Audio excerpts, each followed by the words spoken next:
आप सभी को। मैं आकृति रावत आपका स्वागत करती हूँ पहाड़ी कृषि संवाद कार्यक्रम में। जैसे कि आप सभी जानते हैं, यह कार्यक्रम पहाड़ी एग्रीकल्चर ई मैगजीन द्वारा चलाया जाता है। आज के हमारे गेस्ट हैं मिस्टर जगमोहन राणा जी। जगमोहन राणा जी हिमरोल गांव के ब्लॉक नौगांव उत्तरकाशी के रहने वाले हैं। और वो अ, यमुना वैली नामक स्टार्टअप चला रहे हैं। और थ्रू वो जितने भी पहाड़ी उत्पाद हैं उनको सेल करते हैं, प्रमोट करते हैं, और साथ ही साथ अपने आसपास के लोकल्स को एम्प्लॉयमेंट भी प्रोवाइड कर रहे हैं। तो सर, आपका बहुत बहुत स्वागत है। आप प्लीज स्टार्ट कीजिए। सभी दर्शकों को और द पहाड़ी ई मैगजीन के सभी जो भी सम्मानित इसमें जुड़े हुए लोग हैं उनको मेरा नमस्कार। और मैं जगमोहन राणा आपको अपने जो भी थोड़ा सा मुझे एक्सपीरियंस है उसके बारे में बताऊंगा। तो बेसिकली मैं कुछ आपको एक शेयर कर रहा था, उससे शुरू करूंगा। तो हमारा जो बेसिकली काम है वो हमारा फूड प्रोसेसिंग और आपका जो भी पहाड़ी उत्पाद हैं उन पे, और इसके अलावा जो उद्यान संबंधी कार्य है उस पे हमारा काम है। तो इसी के अकॉर्डिंग मैं भी आज आप लोगों के सामने बात करूंगा। कुछ फोटोज मेरे को शेयर करने थे।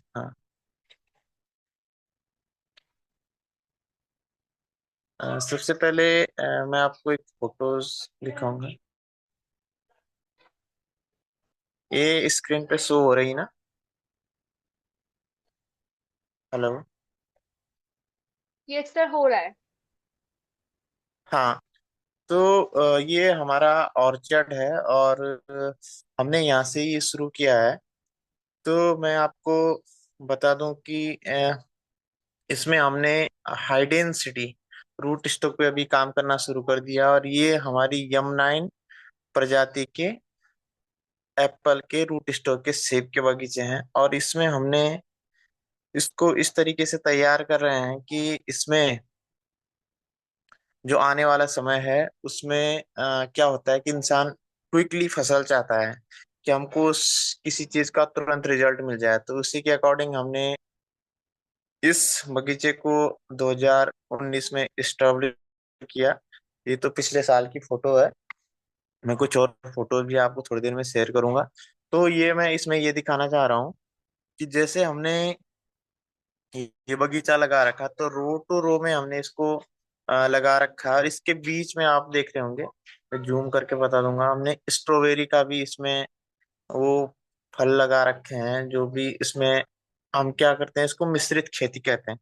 तो मिश्रित खेती के तहत हम काम कर रहे हैं, जिसमें हमारा सेब से जितना उत्पादन होगा उतना तो होगा ही, लेकिन साथ साथ में जो हम इसमें जो चीजें हम इसमें यूज करते हैं, हमारा वो गोबर हो गया, लेबर हो गया, या जो भी खाद खुराक हम या दवाइयाँ इसमें जो भी यूज करते हैं, तो उसके लिए हमारा जितना पैसा इन्वेस्ट होता है वो पैसा हमारा इस मिश्रित खेती से हमारा निकल जाता है।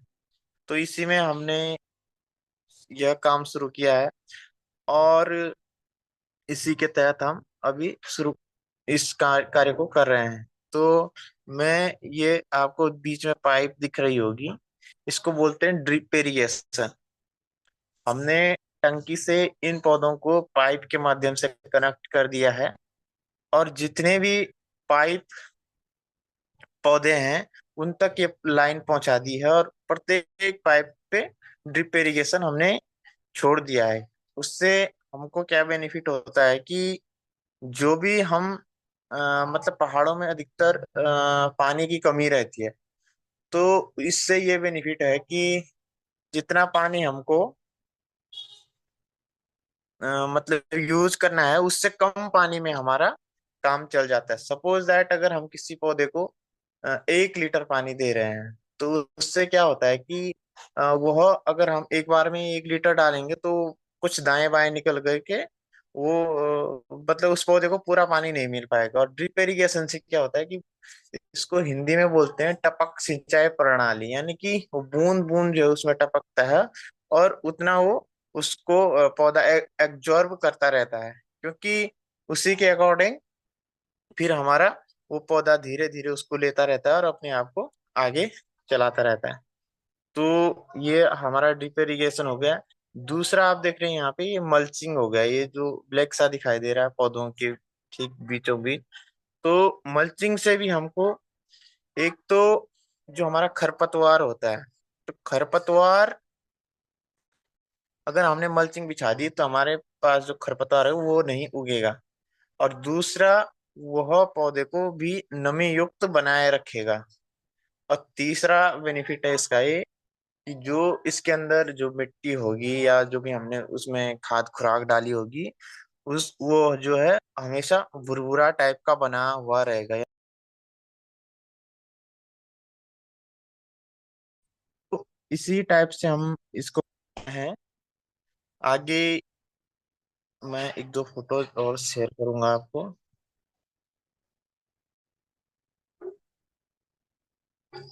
थोड़ा मैं फोन से ही अभी वो कर रहा हूँ, तो शायद आप लोगों को दिक्कत आ रही होगी।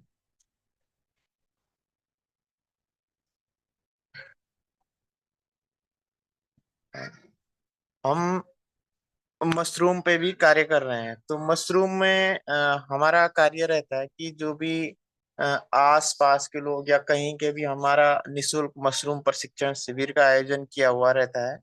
तो उसी के अकॉर्डिंग हम लोगों को फ्री ऑफ कॉस्ट मशरूम की ट्रेनिंग भी देते हैं। तो ये आपके सामने है बटन मशरूम।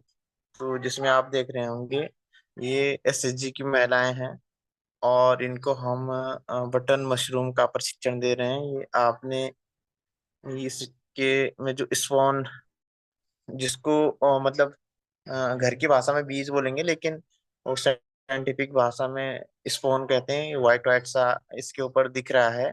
और ये हमारा मशरूम का स्पॉन है, जो हम इस कंपोस्ट के साथ इसको मिक्स करके महिलाओं के माध्यम से इसको भरा रहे हैं। और ये इस तरीके से ये बैग इसमें भरे जाएंगे। तो ये हमारा मशरूम का भी कार्यक्रम है। तो जिससे क्या होता है कि जो भी हमारे अपने पहाड़ी क्षेत्र के लोग हैं, वह इस कार्य को, हम तो जो बड़े बड़े कंटेनर रहते हैं, ये कंटेनर बना रखे हैं, तो उसके अंदर इसको अभी कर रहे हैं कि इसको भी हमने यूज में ला दिया है। तो इसके अंदर हमने रैक्स बना रखे हैं और उसी में इसको कर रहे हैं।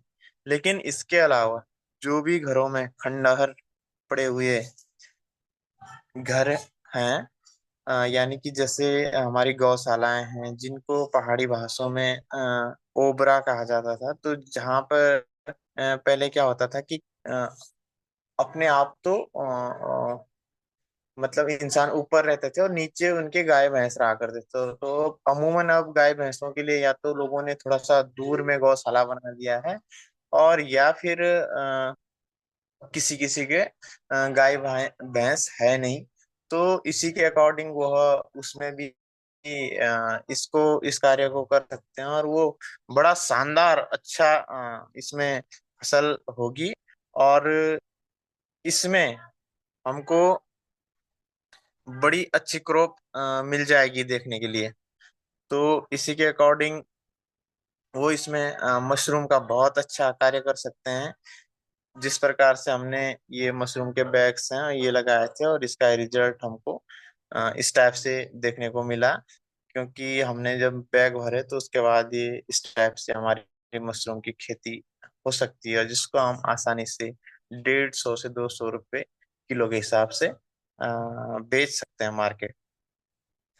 तो इसी के अलावा हमने हमारा जो फूड प्रोसेसिंग का कार्य है, उसमें हम अभी जो भी पहाड़ी क्षेत्रों में जो भी उत्पाद हमारा होता है, उसमें हम जैसे जूस, चटनी, अचार इत्यादि फॉर्म में हम उसको तैयार करते हैं। और फिर उसकी इस प्रकार से ये हमारा पिकल्स है और इसको ये तैयार कर रहे हैं। तो ये हमारे कर्मचारी हैं। तो इस प्रकार से हम इसको शानदार तरीके से जो क्या है कि हम इसका वैल्यू एडिशन करके इसको मार्केट प्रोवाइड करवा सकते हैं, जिससे किसानों को अच्छी खासी इनकम हो सकती है। तो इसी टाइप में पहाड़ों में काम करने की अनंत संभावनाएं हैं, लेकिन हमको काम करने में एकाग्रता और हमारा टारगेट फिक्स हो कि हमको इस टाइप का काम करना है।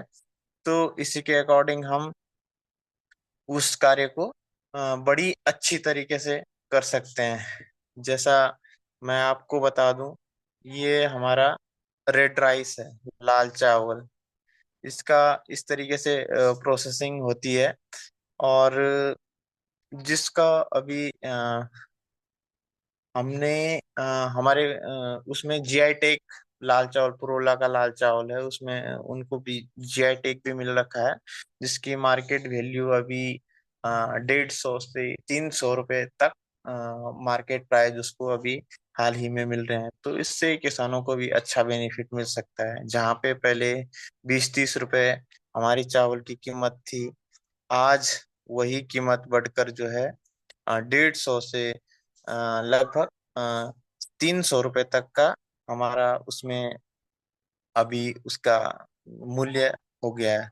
और वो तब हो पाया जब हमने उसका वैल्यू एडिशन किया, और उसी हिसाब से उसकी वैल्यू धीरे धीरे बढ़ती गई। और आज वह पुरोला का लाल चावल हम इसको यमुना वैली ब्रांड के नाम से बेचते हैं। और इसका जो मार्केट प्राइस है वो 300 के पार पहुंच चुका है। तो इससे क्या होता है कि किसानों को अच्छा बेनिफिट हो गया। किसान लगातार इसके ओर जाएं। हम क्या आज हमने एक अपने अंदर परिपाटी बना रखी है कि हमको सरकारी नौकरी करनी है। लेकिन मुझे लगता है कि हमको सरकारी नौकरी करने से अच्छा है कि हम खुद का रोजगार करें और खुद को एक रोजगार देने वाला इंसान बनाएं। तो वह तभी संभव हो पाएगा जब हम ऐसे नए नए आइडियाज और नए उसमें काम करेंगे, जिससे कि हमको अच्छा बेनिफिट मिल सकता है और साथ ही साथ हम किसी और को भी अपने साथ रोजगार दे सकते हैं। तो यह इस टाइप का हमारा जो कार्यक्रम है वो मैं आपको फोटोज के माध्यम से भी इसलिए शेयर करता रह रहा हूँ, क्योंकि उससे कुछ ना कुछ नया सीखने को भी मिल जाता है। और मैं आपको वो अपने ऑर्चर्ड की जो सेब के लगे हुए फल हैं, ये हमारे 2021 में हमने ये प्लांट्स लगाए थे। और 2022 में, सॉरी 2023 की ये क्रॉप है। तो ये इस टाइप से हमारी इसमें फसल आई थी। तो ये बड़ा शानदार है, क्योंकि अभी अमूमन जो लोग पलायन कर रहे हैं पहाड़ों से, उनके लिए एक इस टाइप से मैं ये कहूंगा कि आप रिवर्स माइग्रेशन होके अपने पहाड़ों में आइए और इस तरीके की खेती करिए, जिससे खुद को भी और साथ ही अन्य लोगों को भी रोजगार उपलब्ध हो जाए। तो इसी के तहत ये हमारा जो ऑर्चर्ड था ये मैंने आपको दिखाया। और इसी में हम अलग अलग जो हमारा मल्टी कार्य है उसको हम अलग अलग तरीके से कर रहे हैं, जिसमें अलग अलग रूप से हम, मैं आपको एक फोटो शेयर कर रहा हूँ। ये हमारा एप्रिकॉट ऑयल है, चुल्लू का तेल। और आपका मतलब बाहर की लैंग्वेज में इसको खुमानी का तेल कहेंगे, एप्रिकॉट ऑयल।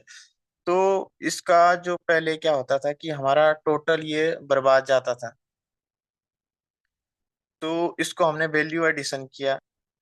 फिर इसका जो बाहर का छिलका है उससे हम इसको ऐसे तैयार करते हैं। उसको तोड़ने के बाद जिसके अंदर की गिरी निकलती है, और उससे एक बड़ा शानदार तेल निकलता है, एप्रिकॉट ऑयल। और उसका यूज हम जोड़ों के दर्द के लिए, बेबी मसाज ऑयल के लिए भी, मतलब जो छोटे बच्चे हैं उनका भी हम इससे मालिश कर सकते हैं। और जो जोड़ों के दर्द, जिन लोगों को जोड़ों का दर्द है उसके लिए ये बहुत अच्छा है। अगर आप 1 डेढ़ महीने तक इसको कंटिन्यू यूज करते हैं तो आपको इसका रिजल्ट जरूर देखने को मिलेगा। तो इसकी मार्केट वैल्यू भी अब, पहले जहाँ ये 100 150 रुपए लीटर बिका करता था, आज हमने इसको लगभग 1000 लीटर या 1500 लीटर के आसपास तक हमने इसको पहुंचा दिया है, जिससे किसानों को अच्छा बेनिफिट मिल रहा है। जो जिससे यह तेल निकलता है, जिनको डेले बोलते हैं, बाहर के छिलके निकालने के बाद जो डेला बचता है, तो उसको उसकी मार्केट वैल्यू पहले लगभग 5-10 रुपए हुआ करती थी। आज हम उसको 45-50 रुपए प्रति किलो के हिसाब से भी लोगों से ले रहे हैं। और जिससे उनको अच्छा खासा मुनाफा भी हो रहा है। तो उसके बाद उसकी प्रोसेसिंग, उसको तोड़ के उसकी गिरी निकाल के छान के फिर उसका ऑयल निकलता है। और जो ऑयल निकालने के बाद जो इसमें वेस्टेज निकलता है, वो हमारे अ, पशुओं के लिए चारे का काम भी करता है। और अभी हमने हमारी अभी एक जगह बात चल रही है, तो इसका यूज जो फेस वॉश और वो सब चीजें बनती है उसमें भी इसका बड़ा शानदार यूज किया जा सकता है।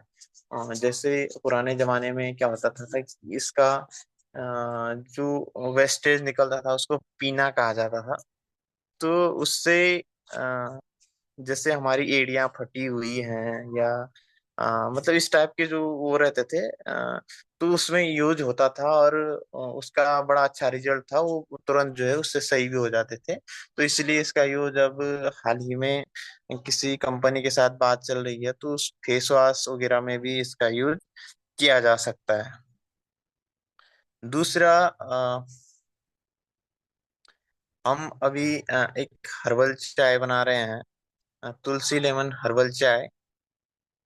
तो इसमें हमारे जो भी हर्बल्स प्लांट हैं उनका हम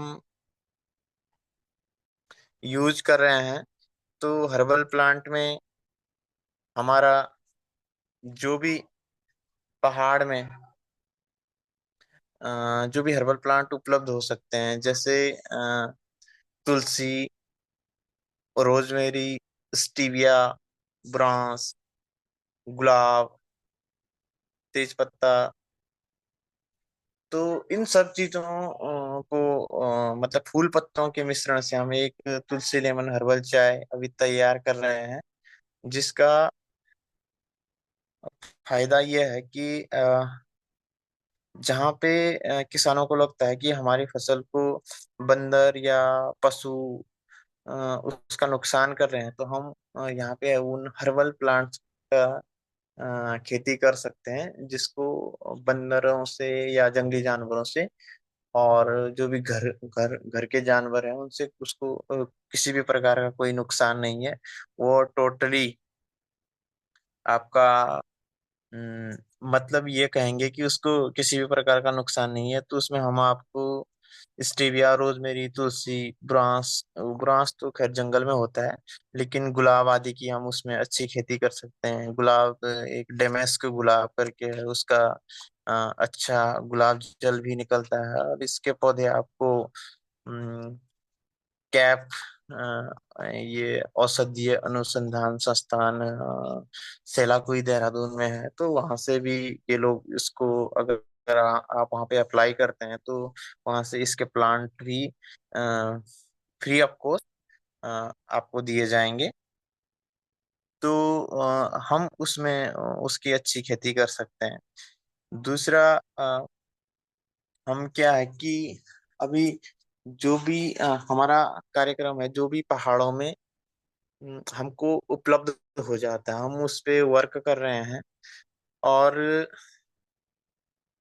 अ, जो इससे निर्मित वैल्यू एडिशन करके जो भी वो निर्मित होता है उसको यमुना वैली के नाम से हम मार्केट तक पहुंचा रहे हैं। जैसे अभी हम प्रोला के लाल चावल पे काम कर रहे हैं, उसको साफ सफाई करके उसको पैकेट बना के मार्केट तक भेज रहे हैं। वहाँ का हमारे यहाँ का मंडुआ है, कोदा झंगोरा, ये सब चीजें जैसे आजकल सीजनली में दालों का है हमारे यहाँ पे, लाल लाल राजमा है, वाइट राजमा है, गहत। तो इन सब चीजों पे हम कार्य कर रहे हैं, जिससे अ, हम डायरेक्ट किसानों से उसको खरीदते हैं और अपना 5-10 रुपए का बेनिफिट करके हम उसको मार्केट तक पहुंचा रहे हैं। जिससे आज तक क्या होता था कि किसान उसको मंडियों के माध्यम से ले जाता था, तो बिचौलिया उसमें बीच में बहुत सारे लोग उसमें ऐड हो जाते थे। तो जो हमारा 100 रुपए का चीज होता था वो मार्केट में 200-300 रुपए में बिकता था, तो जिससे जो है किसान को उतना अच्छा प्रॉफिट नहीं हो पाता। तो हमारा ये रहता है उसमें कि हमने डायरेक्ट किसान से लिया, और जो भी उसमें खर्चा होता है उससे 5-7 रुपए का मुनाफा करके जो हमारे साथ टीम में जुड़े हुए लोग हैं उनको उसका शेयर दिया जाता है, और उसके बाद उसको मार्केट तक पहुंचाया जाता है। तो जिससे कि क्या होता है कि किसानों को लगातार उसमें अच्छा इनकम देखने को मिल रहा है। इसके अलावा जो हमारे पास सी ग्रेड के फल सब्जियां होती है, जैसे मैं एग्जांपल के लिए आपको बता दूं कि हमारा सेब है, तो सेब को हम क्या करते हैं कि हमने सेब को चिड़िया खा जाती है, आधा सेब चिड़िया खा जाती है। तो हम जो आधा पार्ट बचता है उसका जितना पार्ट उसने चिड़िया ने खा रखा, डैमेज हो रखा, उसको काट के हम उसको अलग कर देंगे, और जितना आधा पार्ट उसका सही से बचा हुआ है उसको यूज में लाके हम उसका पल्प बना के या उसके पीस बना के हम उसको जूस, चटनी और अचार फॉर्म में उसको चेंज कर देंगे, और उसके बाद उसको मार्केट तक पहुंचाएंगे। या ऐसा सेब जो खट्टा होता है, जो बाजार में नहीं बिक पाता है, खट्टा सेब रहता है, तो उसकी बाजार में उतनी अच्छी डिमांड नहीं रहती है, लेकिन उसकी चटनी और उसका अचार बड़ा अच्छा और शानदार बनता है, जो मार्केट में अच्छे रेट पे बिक जाता है। इसी के अलावा मैं चुल्लू एप्रीकोट की बात कर रहा था, तो उसका छिलका आज तक टोटली बर्बाद होता था, लेकिन अब हमने भी उसको यूज में ला दिया और उससे भी हम स्क्वैश और चटनी बना रहे हैं, और उसका बड़ा अच्छा रिजल्ट भी है। इसी के अलावा मैं हर्बल प्लांट की बात कर रहा था, तो हर्बल प्लांट में हमारा एक तो जैसे हमारी एक जगह कहीं चकबंदी है, तो हम क्या करेंगे कि उसके चारों तरफ बाउंड्री की तरफ हमने हर्बल प्लांट्स लगा दिए। उसको जंगली जानवर और पशुओं से भी हमको एक निजात मिलेगी, और दूसरा हम उसको टोटली फिर हम उसको यूज में ला सकते हैं। तो जिससे निर्मित हम अभी तुलसी लेमन हर्बल चाय बना रहे हैं, और वो हमारा उसका शानदार रिजल्ट है, जो कोरोना काल में हमारी बड़ी अच्छी चली थी। और इसी में हमने जब कोरोना काल में उस चाय को लॉन्च किया, तो लोगों ने इसको मतलब अच्छी उसमें अपने आप को यूज में लाया था। दूसरा, हम पहाड़ में पशुपालन पे कार्य कर सकते हैं। पशुपालन में क्या है कि जिसको हम इंटीग्रेटिंग फार्मिंग भी बोल सकते हैं। उसमें क्या होगा कि हमने अपने पशुओं को, गाय भैंस जो भी है हमारे पास, हम उसको पालेंगे, और वहीं पे हमारी एक गौशाला होगी, और उसी के आसपास हमारे जो भी हम उसमें करना चाहें, हम सब्जी पे काम कर सकते हैं, हम उद्यान में काम कर सकते हैं, हम कृषि में काम कर सकते हैं। तो उससे हमारा एक तो वही गोबर भी बनता रहेगा उसका, और उसी के साथ साथ हम उसको आराम से उसका यूज जो है फिर धीरे धीरे अपने खेतों में करेंगे, और जिससे हमारा जैविक खेती की तरफ भी आकर्षण रहेगा। तो इसी के अकॉर्डिंग हम उसमें इंटीग्रेटिंग फार्मिंग में जा सकते हैं, और जिसमें हम उस तरीके का अनेक कार्य कर सकते हैं। दूसरा, मैं ये कहूँगा कि हमारे पहाड़ में हमको रोजगार पाने के लिए, अगर हम कृषि उद्यान के क्षेत्र में कार्य कर रहे हैं, तो हमको चकबंदी, जो एक अभी बहुत बड़ा चैलेंज है लोगों के लिए, उसको करना बहुत जरूरी होगा। मैं अपनी कहानी बताऊंगा कि जब मेरे स्वर्गीय पिताजी ने चकबंदी का अभियान चलाया था। मेरे स्वर्गीय पिताजी भरत सिंह राणा हैं। तो लोगों ने उनको कहा कि पहाड़ में कहाँ चकबंदी होगी, आदमी पागल हो गया। क्योंकि पहाड़ में बिखरी हुई जोत रहती है। एक खेत किसी का कहीं है तो दूसरा खेत किसी का कहीं है। तो बहुत सारे ऐसे तत्व रहते हैं कि मतलब लोग कहते हैं कि है नहीं, हमारा तो वो वाला खेत अच्छा है और ये वाला खराब है। तो हमने ऐसी चकबंदी की कि जहाँ पे हमारे सबसे खराब खेत थे, लोगों के भी वहां पे खराब खेत थे, तो अपने अच्छे खेत लोगों को दे दिए और खराब खेत ले लिए। वहां पे कभी मतलब ये कहेंगे आपको कि पत्थरीली जमीन और झाड़ी युक्त जमीन थी, तो उसको जब लोगों से लिया तो लोगों ने कहा कि ये आदमी पागल हो गया, पहाड़ों में कहाँ चकबंदी होती है। तो जब वहां पे कार्य करना शुरू किया, तो उसको बनाने में लगभग 3-4 वर्ष का समय लग गया। वहां पे पानी लेके गौशाला बनाई, वहां पे अपने टैंक बना दिए सिंचाई के लिए, और वहीं पे फिर घेर बाड़ वो सब किए। तो वहां से हमने शुरू किया था। तो जब लोगों को यह लगा कि नहीं, वास्तव में जो है पहाड़ में चकबंदी हो सकती है, तो देखते देखते गाँव में बहुत सारे लोगों ने चकबंदी, तो देखते देखते आज हमारे गांव में लगभग 15-20 लोगों ने भी चकबंदी कर दी है, और अपने उसमें चकबंदी के तहत शानदार काम कर रहे हैं। उसमें हमने अब लगभग 15-20 लोगों ने अपने सेब के ऑर्चर्ड लगा दिए हैं, जो जिसमें अभी बड़ा अच्छा कार्य चल रहा है। तो इसी के तहत जो भी हमारा कार्यक्रम है, वह पहाड़ में क्या क्या संभावनाएं हैं और उसमें क्या क्या हो सकता है, उस पे अभी कार्य कर रहे हैं। और उसी में हम आगे भी कार्य करते रहेंगे, और हमारी जरूरत जहाँ भी पड़ेगी, द पहाड़ी एग्रीकल्चर की जो भी लोग हैं, मैं उनसे काफी समय से जुड़ा हुआ हूँ, और यहाँ से नए नए इनोवेशन और नए नए चीजें सीखने को मिलती रहती हैं। और मेरे पास आज का जो टॉपिक था, हिमालयी उत्पादों को बढ़ावा देते हुए स्थानीय लोगों को सशक्त बनाना, यानी कि कहेंगे तो मैं खुद एमए बीएड हूँ, और मैंने अपने आप को स्वरोजगार में ढाला है। क्योंकि मुझे लगा कि हमारे पहाड़ में काम करने की अनंत संभावनाएं हैं, बस अ, उसको तलाश ना है कि हमको क्या कार्य करना है। तो इसी के तहत मैं आप लोगों से थोड़ा सा अपना परिचय के बारे में, जो भी हमने किया उसी चीज के बारे में बताया। तो इसी के तहत आप लोगों को शायद मेरी बातों से कुछ सीखने को मिला, या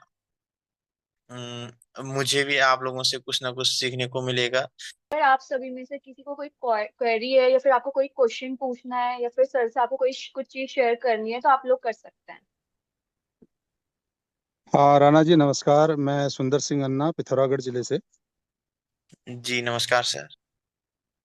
राणा जी मैं ये जानना चाह रहा था कि ये सारा उपक्रम जो भी आपने किया है इसमें किस विभाग ने और क्या-क्या आपको मदद की है।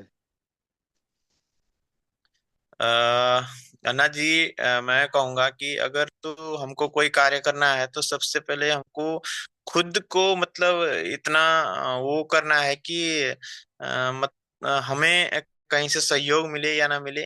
मैं अपनी बात कहूँ तो जब हमने अपना कार्यक्रम शुरू किया था तो हमने मतलब जीरो से हमने शुरू किया। तो उस टाइम पिताजी भी थे और हमें उस टाइम पैसे की भी बहुत जरूरत थी क्योंकि नया काम था। तो अपने पास था भी नहीं कुछ, जीरो से कार्य शुरू किया। तो बैंक में गए, विभागों के ऑफिसों में गए, लेकिन कहीं से किसी भी प्रकार का कोई रिजल्ट सामने नहीं आया। बैंक ने भी लोन लेने से मना कर दिया क्योंकि बैंक को यह विश्वास नहीं था कि हम उनका लोन वापस चुका पाएंगे या नहीं। तो इसलिए जब बैंक से बात की तो बैंक ने भी मना कर दिया। फिर हमने न्यूज़पेपर के माध्यम से ये शिकायत मतलब पेपर पे भी छपवाया था कि बैंक जो है हमें लोन नहीं दे रहा है, हम ये कार्य करना चाह रहे हैं। लेकिन बैंक की तरफ से ये जवाब था कि वो जो किसी बैंक का मैनेजर है वो खुद मतलब उस चीज का डिसीजन ले सकता है। तो अ, इस तरीके के मतलब बहुत सारे अपवाद समझेंगे इसको हैं। तो हमें जब भी कोई कार्य करना होगा तो पहले खुद से हमने शुरू किया, और बाद में अगर किसी को लगेगा, वो बैंक हो चाहे कोई सरकारी कर्मचारी हैं या सरकारी कोई योजनाएं हैं, तो वो आपको खुद पकड़ेंगे फिर। लेकिन स्टार्ट आपको जीरो से ही करना पड़ेगा मेरे हिसाब से। समझ रहा हूँ आपकी बात को। मैं मानता हूँ इस बात को, सही बात है कि आदमी ने पहले अपने प्रयास करने चाहिए। लेकिन अभी जितना कुछ भी आपने सेटअप दिखाया है, मैं इसमें देख रहा हूँ कि काफ़ी कुछ चीज़ें हैं जो शायद व्यक्ति अपने बल पर न कर पाए। अब तो अब तो अभी सर मैं आपको बता दूं कि अब तो बैंक से भी फोन आते हैं कि जी आपको लोन तो नहीं चाहिए। और विभाग के भी सहयोग मिलता रहता है, वो उद्यान विभाग है या कृषि विभाग है या अन्य कोई विभाग है, तो उनसे भी अब सपोर्ट मिल रहा है। लेकिन मैं एक बात आपको बता दूं, जैसे कोई स्कीम जो है किसान के लिए आती है, जो मतलब एक निम्न वर्ग का किसान होता है। अगर सपोज दैट ब्याज मुक्त उसके लिए 1 लाख रुपए का लोन मिलना है, तो वास्तव में जो पात्र लोग हैं उनको वो नहीं मिल पाता है। और अगर मेरी सेटिंग बैंक से है तो वो मुझे तुरंत मिल जाए। यही हाल फिर विभागों के हैं। मैं आपकी बातों से ये मान के चलूं कि जितना भी सेटअप अभी आपने दिखाया है, ये जी सब आपका अपना बनाया हुआ है, सरकार के द्वारा अभी आपके कुछ नहीं मिला है? नहीं, मैं वही कह रहा हूँ, जब हमने शुरू किया तब तो कुछ नहीं मिला, लेकिन आज के डेट में मिल रहा है। जो हमने पहला बगीचा, मैं आपको जो हाइड एंड सिटी वाला बगीचा दिखा रहा था, जो पहला बगीचा था वो हमने खुद अपने इनकम से लगाया था। और अब पिछली बार से एप्पल मिशन एक योजना है, उसके तहत 60% उसमें गवर्नमेंट पे करता है और 40% किसान को। तो अब पिछली बार से हमने 500 यूनिट मतलब 500 पौधे उनके सहयोग से लगाए हैं। उसी तरीके से हमने जब हौज बनाया था तो पहली बार जो एक छोटा हौज था वो खुद के उससे बनाया था। और दूसरी बार उसमें कृषि विभाग ने उसमें सहयोग कर दिया था। वही फिर कुछ हमने मनरेगा के तहत हमने घेर बाड़ और वो सब कार्य उसमें करवाए हैं। तो अब तो विभाग का सहयोग भी बराबर मिलता रहता है। जी, धन्यवाद।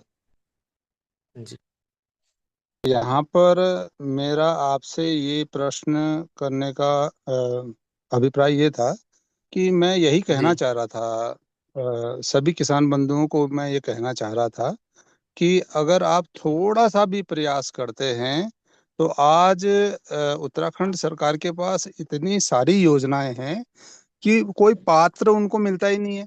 यस जगमोहन। जी सर। तो मैं बता रहा था कि देहरादून में जो डकरानी है, विकासनगर में है वो, कृषि विज्ञान केंद्र, वहां से काफी जी ज्यादा जी आपको सपोर्ट मिल सकता है। और मैं अन्य जो भी प्रतिभागी हैं यहाँ पे आज जुड़े हुए, उनको मैं ऐसे सजेशन देना चाहूंगा, क्योंकि 2022-21 मुझे याद है कि वहाँ पे जब मैं जाया करता था तो साइंटिस्ट के पास जो भी चीजें मुझे पूछनी होती, चाहे वो स्टार्टअप से रिलेटेड या फिर वो ड्रिप इरीगेशन से रिलेटेड, इवन उन्होंने नर्सरी की भी एक ट्रेंड्स हमें बताई थी कि देहरादून में कोई ऐसा ऐसे फेस्टिवल होता है जिसमें लोग पौधा लगाते हैं। तो उन्होंने ऐसे तैयार किया होता, 1 लाख करेले का बीज से वो उन्होंने ऐसे नर्सरी तैयार की थी, पौधा तैयार किया था। और वो शायद फेस्टिवल के दिन काफी ज्यादा अच्छा सेल होता है। तो ऐसे बहुत सारे एक्टिविटी हैं जिनको करके किसान और अन्य जो भी यहाँ पे प्रतिभागी जुड़े हो, वो केंद्र से, साथ ही अपना जो डिस्ट्रिक्ट एग्रीकल्चर देहरादून है, उनसे सपोर्ट ले सकते हैं। आपका बहुत बड़ा चीज मेरे को ये समझ में आ रहा था जो आप बता रहे थे कि इनिशियल स्टेज पे हमें जल्दी कोई ट्रस्ट नहीं करता। उनको लगता है कि शायद हमें पोटेंशियल है कि नहीं, हम बिजनेस बना पाएंगे कि नहीं। तो वो चीजें जी जी। हैं, कहीं ना कहीं हमें अपना पता होना चाहिए कि हम क्या स्टार्टअप करना चाह रहे हैं, या जो भी हमारा है उसमें पहले तो हम बेस बना लें, ताकि हम जब बैंक्स के पास जाएं तो उनको हम अपना बिजनेस समझा पाएं। इसके लिए बहुत सारा ऑप्शंस है कि हम अपना बिजनेस प्लान प्रिपेयर करें ऑन पेपर। जनरली लोग क्या करते हैं कि बिजनेस प्लान ऑन पेपर तैयार नहीं करते हैं, सीए सर्टिफाइड करें बिजनेस प्लान को, पूरा प्रोजेक्ट एस्टिमेशन करें। तो वो हर एक किसान के लिए जो कि इस फील्ड में जाना चाहते हैं, अपने कोई भी ऐसे रोजगार के स्रोत को ढूंढना चाहते हैं, तो वो कर सकते हैं। और देहरादून तो मेरे को काफी अच्छा लगा था कि वहाँ पे एग्रीकल्चर विभाग से जो भी अधिकारी होते थे, नाबार्ड के डीडीएम, सभी लोग सपोर्ट करते थे। फिलहाल मैं आजकल जोधपुर में रहता हूँ, तो मेरा कृषि से ही जुड़ा हुआ काम है। मैं यहाँ पे एफपीओ के जो सेंट्रल संकट स्कीम की जो एफपीओ स्कीम है, उसको मैं पिछले 3 साल से प्रमोट कर रहा हूँ। तो वहां पे भी एफपीओ चल रहे हैं, एफपीओ के माध्यम से भी आप बहुत सारा काम कर सकते हैं। सब्सिडीज वगैरह के भरोसे तो ना बैठना चाहिए, पर हाँ, अगर हमने कुछ बिजनेस बना लिया है तो डेफिनेटली हमें एलिजिबल हो जाते हैं किसी भी सब्सिडी के लिए। जैसे ड्रिप इरिगेशन के बारे में बता रहे थे, उस पर भी सब्सिडी है स्टेट की, उत्तराखंड स्टेट की। तो वो चीज दरअसल आप कर सकते हैं। जी बताएं। दरअसल दिक्कतें ये है ना सर कि सरकार की तरफ से बहुत सारी योजनाएं हैं। वास्तव में अगर वो फील्ड में वो सब चीज योजनाएं उतरेंगी तो जो भी मध्यम वर्गीय किसान हैं, छोटे किसान हैं, उनका शायद काया पलट हो सकता है। लेकिन वास्तव में वो चीज धरातल पे हो नहीं रही है। दिक्कत यहाँ पे आ रही है लोगों को। बिल्कुल गैप तो है। वो उसी गैप को हम लोग, और द एग्रीकल्चर के माध्यम से भी ऐसा किया जाता है कि लोगों को हम लोग बता पाए कि हाँ, क्या स्कीम्स है, क्या उनके लिए कर सकते हैं। तो एक गैप तो है, लेकिन लाइजनिंग करने के लिए हमें खुद से थोड़ा सा काम करने की जरूरत है। ये चीज मुझे भी समझ में आ रही है, आपके बात से मैं सहमत हूँ।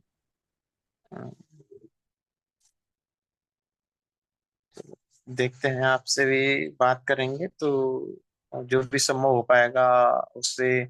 अगर अन्य किसानों को भी कुछ बेनिफिट मिलेगा तो हम तो चाहते ही हैं कि हमारे साथ साथ और किसानों को भी उससे अच्छा लाभ मिले, ताकि जो है और किसान भी धीरे धीरे आगे बढ़ सके।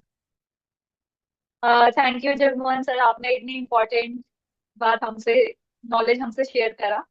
एंड आप सभी लोगों का भी धन्यवाद। और आगे भी ऐसे ही सेशंस होते रहेंगे। तो हमको उम्मीद है कि आप लोग आगे ही ऐसे हमसे जुड़ के हमारा सहयोग करेंगे। Thank you. तो ये सेशन यहीं पे समाप्त करते हैं।